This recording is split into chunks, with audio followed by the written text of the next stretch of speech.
Good morning, it's Anne. Hope you're all having a good day. We're going to do something fun and really different today. I'm going to start rewinding the clock. Like a couple of years ago, you may have seen these that the wonderful Natasha from Treasure Books did on YouTube some time back.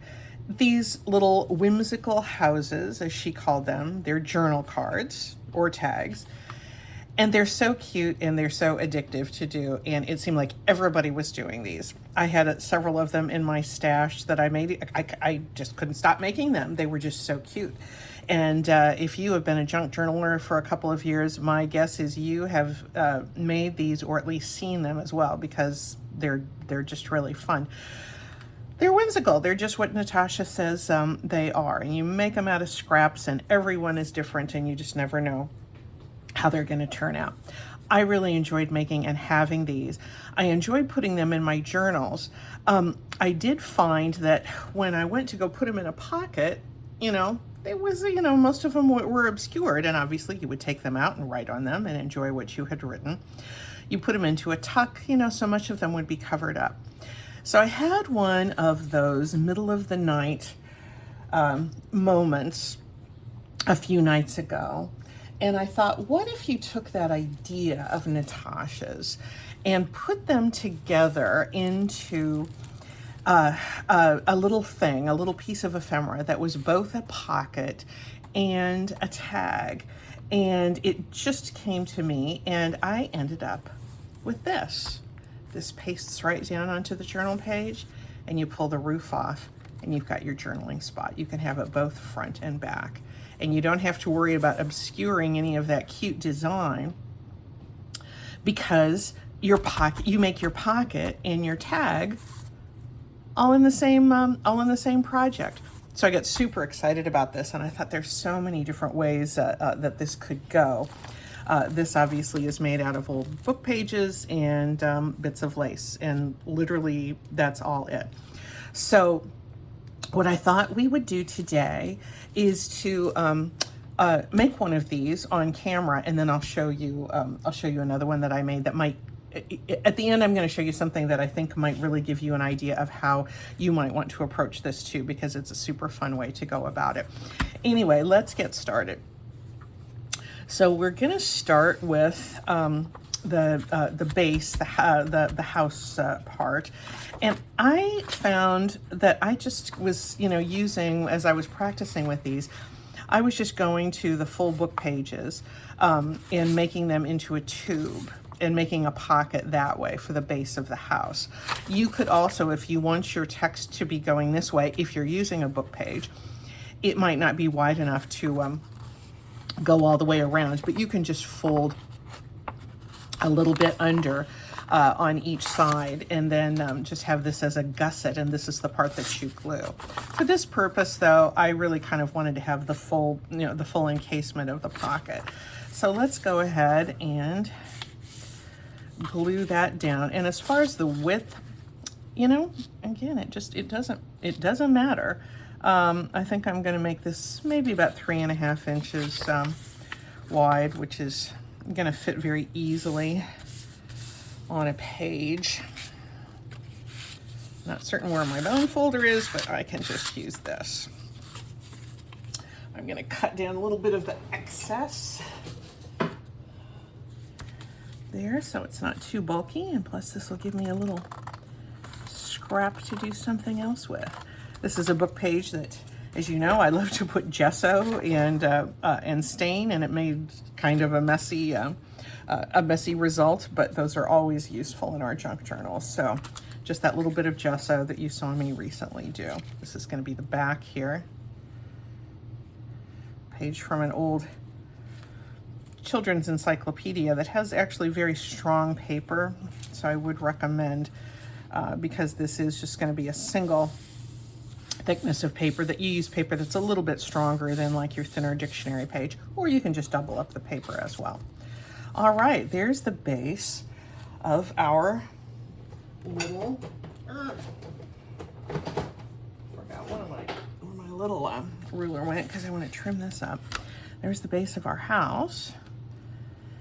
I'm just kind of tidy this up. And I guess I'll have it going this way. It's not going to be this deep. You know, you can make it whatever proportion you want. I think I'll trim this one off right here. There we go. There's that. Now let's make our roof. I had this piece of scrapbook paper that I spattered with white gesso. Once again, you know how I like my spatters. And I thought that might make kind of a nice little snow-covered roof. So let's see what we can do with that. You can make these roofs pointed at the top. You can make them flat. You can make them, you know, round and mushroomy looking like this. You just make it whatever way you fancy. But we're going to make this one pretty standard, I think. And I like to have, I want to make certain that it doesn't get too wide, that it can pretty much fill the page, but I don't want it to be so wide that it's spilling over. So let me make this maybe about 5 inches wide. And I'm having to eyeball that because my little desktop cutter doesn't go to 5 inches. And however deep you want to make it.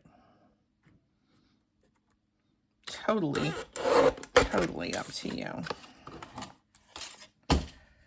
Now the next thing that I want to do, besides knock my camera all around, sorry about that, is I want to make certain that I have a backing on this roof, because that's where we're going to add in that card that that we have our journaling spot on. So I'm going to pull my trimmer over again. I'm going to cut this little piece of blank paper that's going to help form the place where we insert the journaling spot in the roof. I want to have that be the same size as this roof, although truth be told, I don't have to get it that accurate at this cutting because we're going to be trimming it down once again. There we go. I could have cut these the first round together through the first round, but anyway, so this is the basis of our roof. The next thing I'm going to do is I'm going to cut the pitch of that roof. And I don't want to measure. I just want to go like that. And I want them not to be the same because this is sort of wonky.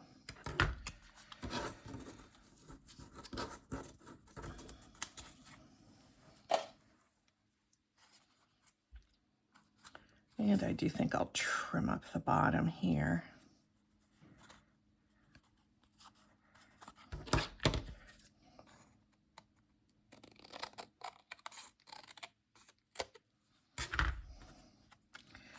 There we go. Those are the two pieces of our roof. The rest of this scrap, and it can be, you know, these do not have to be out of the same piece of paper, but I just had this handy, and this is a pretty nice surface for journaling. So I'm going to use this as my inserted tag. I'll put that there. I'm going to put these two pieces together, and that is going to be our roof portion. So I think I'll put this down first. This is such a good way to use up scraps. And I will try to get it fairly straight.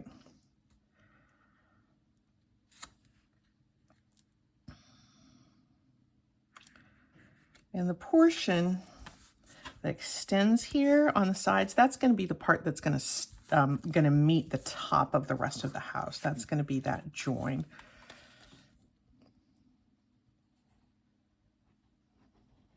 And I'm using my art glitter glue No glitter in it. That's just the brand name.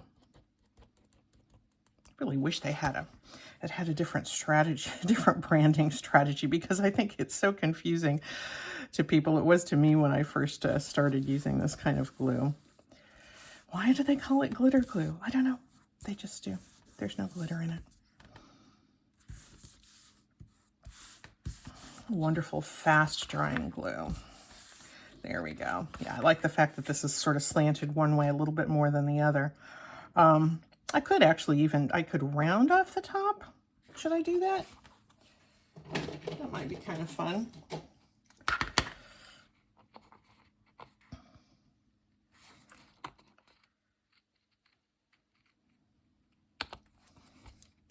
Make it look kind of Cotswoldish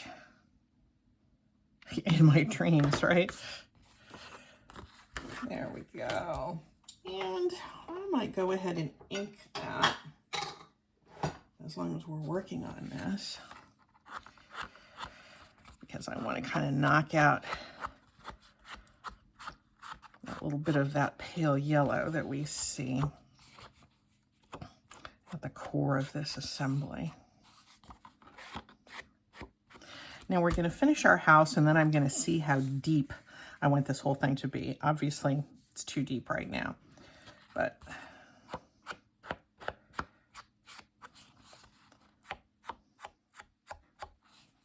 all right, we're going to set that aside, and we're going to go back to our home sweet home. First of all, I'm going to see, will this fit in here? I should have measured that before I did it, but I was just sort of eyeballing. Yeah, there we go. Yeah, that's going to fit nicely in there. Yeah, that's a fine, fine width.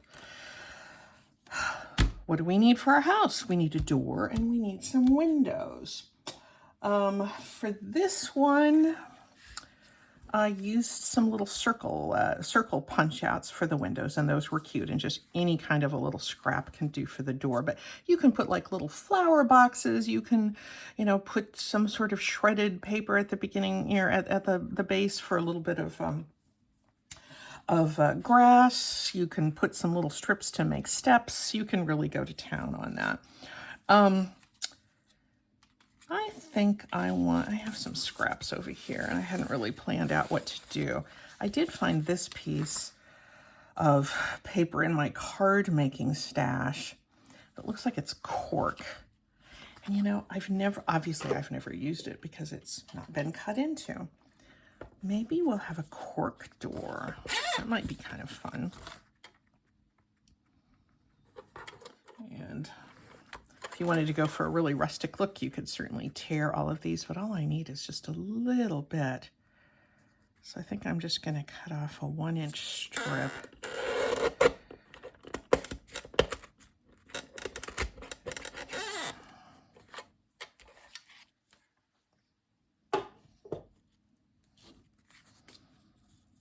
Yeah, that's going to look kind of cute and whimsical. Let's see if I can ink the edges. I don't know how well that cork surface, I doubt it's real cork. It's some sort of synthetic material, but yeah, I guess it takes the ink okay.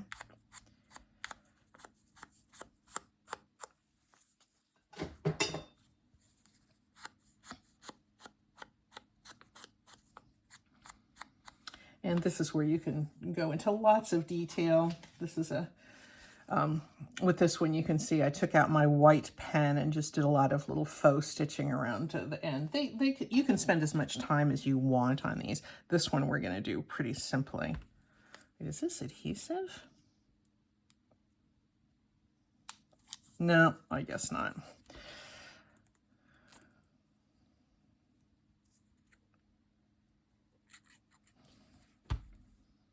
And let's put this guy right here.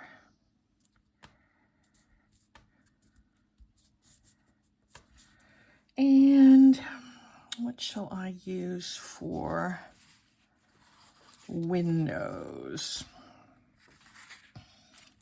What's going to look right with...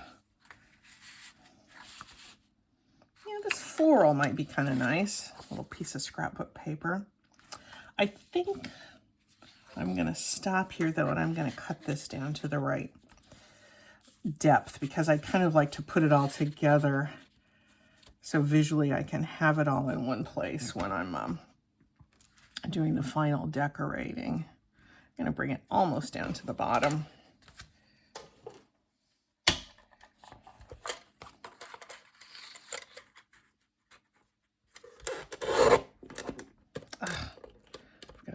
I got a loose screw on my cutter there that is impeding the cutting blade. And let me round those corners because that'll make it slip into the pocket oh so easily.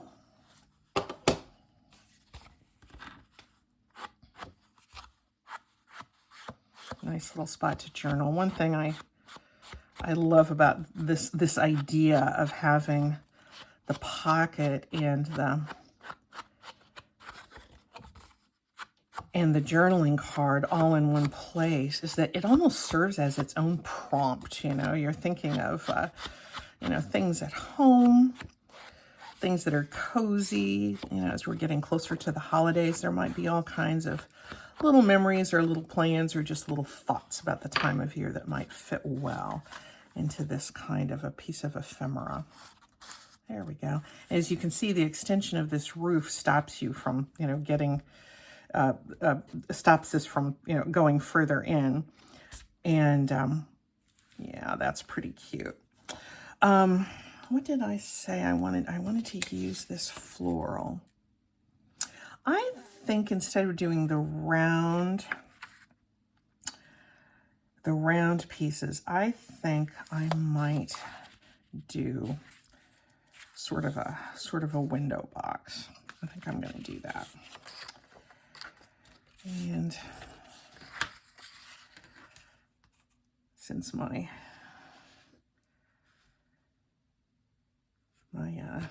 trimmer seems to be not on the fritz, but misbehaving a little bit, I'm just going to tear this.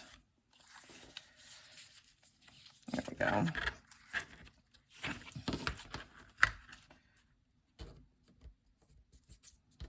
And as you probably noticed, this little piece of scrapbook paper, it's got that handwriting in the background. Handwriting is everywhere. Yeah, no, that's too wide.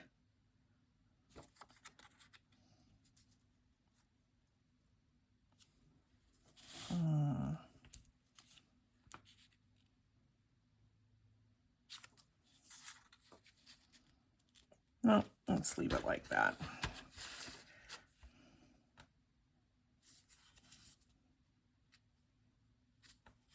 Well, it's not going to want to tear. I'm so used to our book pages behaving so well with the tear ruler that sometimes the thicker pieces don't quite so much. It's not looking perfect to me, so.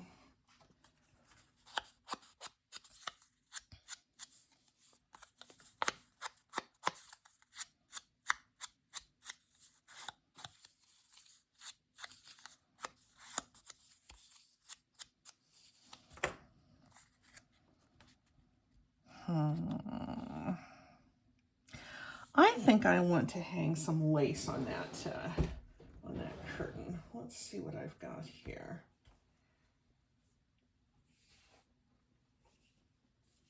This I tea-dyed, but honestly, it didn't take the tea that well.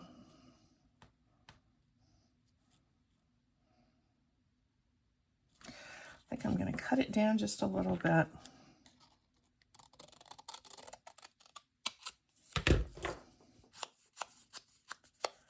That proportion might be a little bit better. Yeah, that's a little bit better.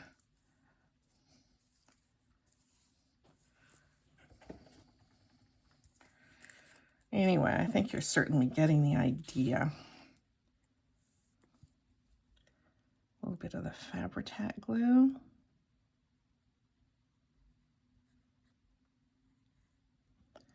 which holds any kind of a fibrous material much better than our other glues.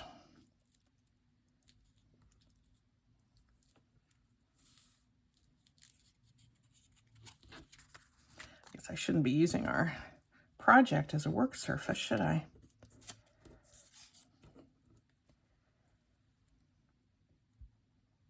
There we go.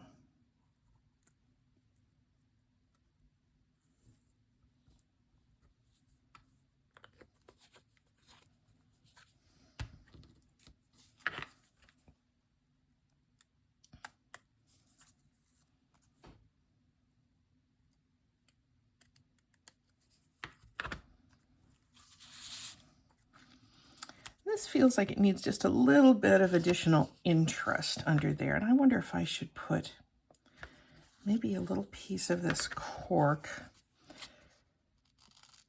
underneath that window.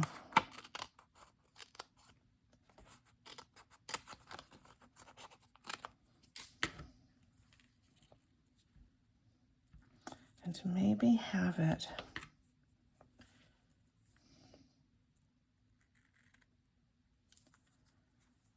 look like it's coming out like a little shelf.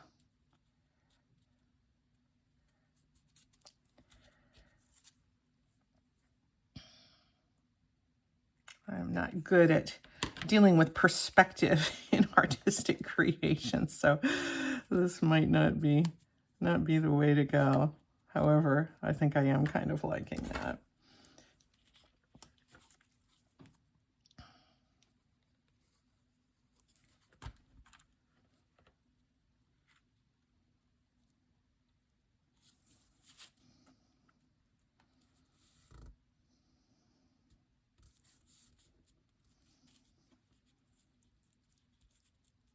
There we go.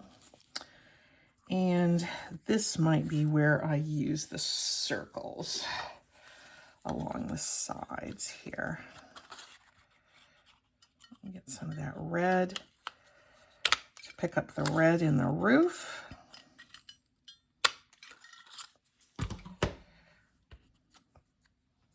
And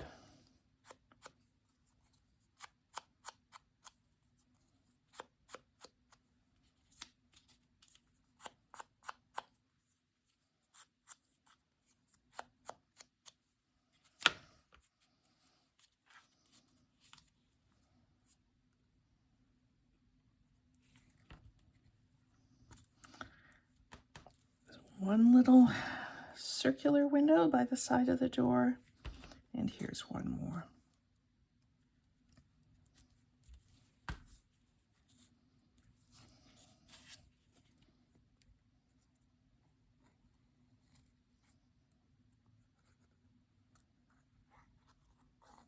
There we go.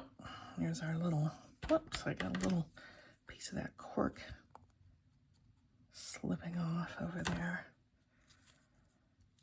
There we go.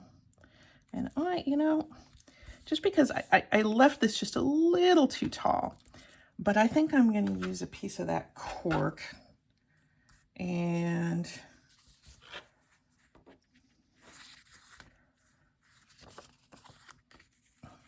yeah, that's going to be wide enough, and put just a little piece of trim under the eaves of our house.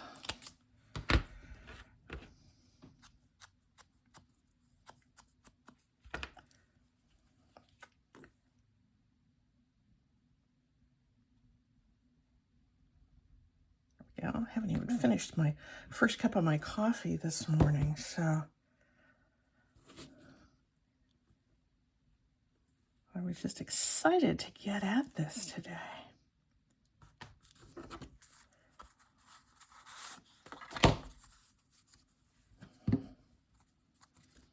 And then I think the final touch we might need is, in fact, a chimney. Yeah, that's looking pretty cute. Oh, he needs a doorknob. What am I thinking? One thing that works kind of nice for a doorknob I have used these liquid pearls a lot. Truthfully, they make me a little bit nervous though, because you have to set them aside like for many hours. And I'm always afraid I'm gonna, set something on top of them. When I had a cat, the cat used to come prowl around on my craft desk, and I was always like, oh, Betty, don't walk on top of the liquid pearl. So I had to put stuff way up on the corner, or on the high shelf. These are just the cheap little rhinestone embellishments that you can get at any craft store or even the dollar store. And what I did is I took a marker, an alcohol marker, and I just colored one of them. I do this all the time so I can have colored gems, alcohol markers. And these are inexpensive alcohol markers. They're not the fancy kind, but they work really well on coloring these little diamonds, or they work nicely on pearls as well, or even things like paper clips. All right, let's get our doorknob in place. If you have a child or a grandchild that you've ever sat and watched Encanto with, you know the significance of the doorknob, the magical doorknob that brings the house to life. There we go. And that's not so bulky that it's going to be difficult to incorporate in your journal.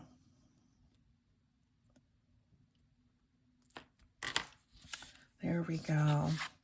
Here's our little house. We're going to put that in there. Do you think we need a chimney? Maybe we need a chimney. Yeah, here's that other piece. That's too big for a chimney, but I can cut it down. I don't know. I've had this cork sitting around for years. I don't know why I got so precious with it that I felt like I couldn't use it, but it makes a very interesting visual texture. And one thing I like to do with the chimneys on these little things is to have a little smoke coming out of them. So since we have this lace in the design down here, why don't we put a little bit of lace up here for the smoke. And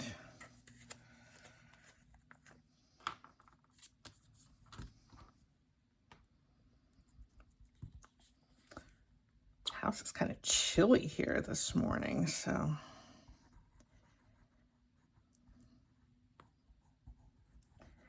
my glue isn't running really as freely as it normally does, but that's good. I'd rather have a cool house than a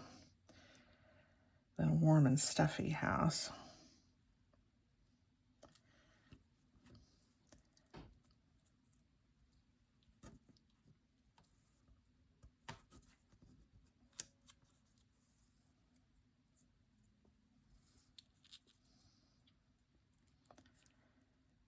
There we go. I'm going to tilt that. Give that a whimsical look for that chimney, although I'm sure it wouldn't pass inspection if it was a real house with a tilted chimney. I think I'm going to stop there, but here is our cute little whimsical house pocket and tag matched set. It's just like having a sweater set or something like that. You know, you feel really good when you have a matched set for something.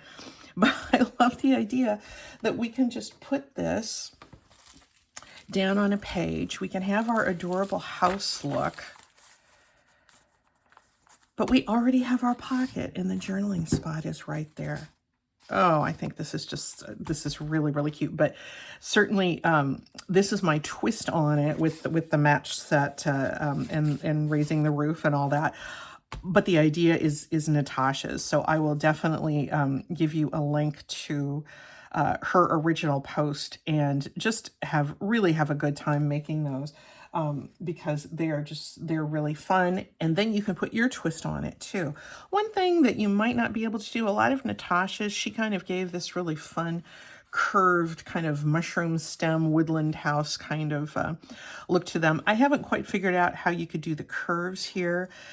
You could, if your journal card was nice and narrow, and if you didn't mind having things being really flat against the against your page, you might have to play with that a little bit. I just decided to go with the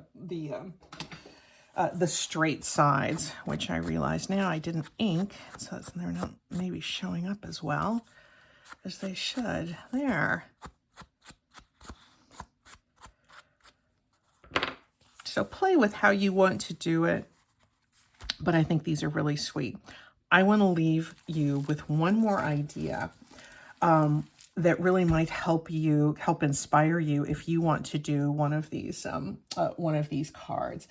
I was thinking yesterday afternoon, what would it be like? I was thinking, how would I use, this kind of journal card? Maybe again, going into the holidays, there might just be, cozy holiday days at home. And then I started thinking, what if I made a tag and a pocket set that looked like my house? And that's what I did. I went outside and I took a picture. I mean, I know what the house looks like, but sometimes the way the angles are and everything, you want a photo for reference. And guys, this is my house. This is my house. It is my house. It is not exactly like my house because we do have a porch on the front, and I couldn't figure out how to get the 3D effect of the porch. But it's the light gray. It has the dark gray roof. It has the dark red and the federal blue kind of trim, and it has this little window up in the attic. And it looks enough like our house that when Dan looked at this, he said, "Oh, that's our house." So if you are stuck for ideas, take your phone, go outside, take a picture of your house, bring it in, and then just start seeing how you can recreate it in some way with this design. And I think this is going to be super fun. I'm going to be able to just write little things, just kind of how I feel about being home. I don't know exactly how I'm going to use it. Maybe I'll do a Christmas version or something where I can kind of, color in some Christmas lights or put a little wreath on the door, or, have some trees looking through the inside to the inside. But it was really, really fun to make this pocket and tag assembly that looked like my very house. And if you live in a house, or if you have a favorite house in your life that you have a picture of, just think about doing that, because it is a really great creative prompt. It will stretch you, and it'll make a wonderful addition to your journal. That's it, guys. Have fun making these. Bye-bye.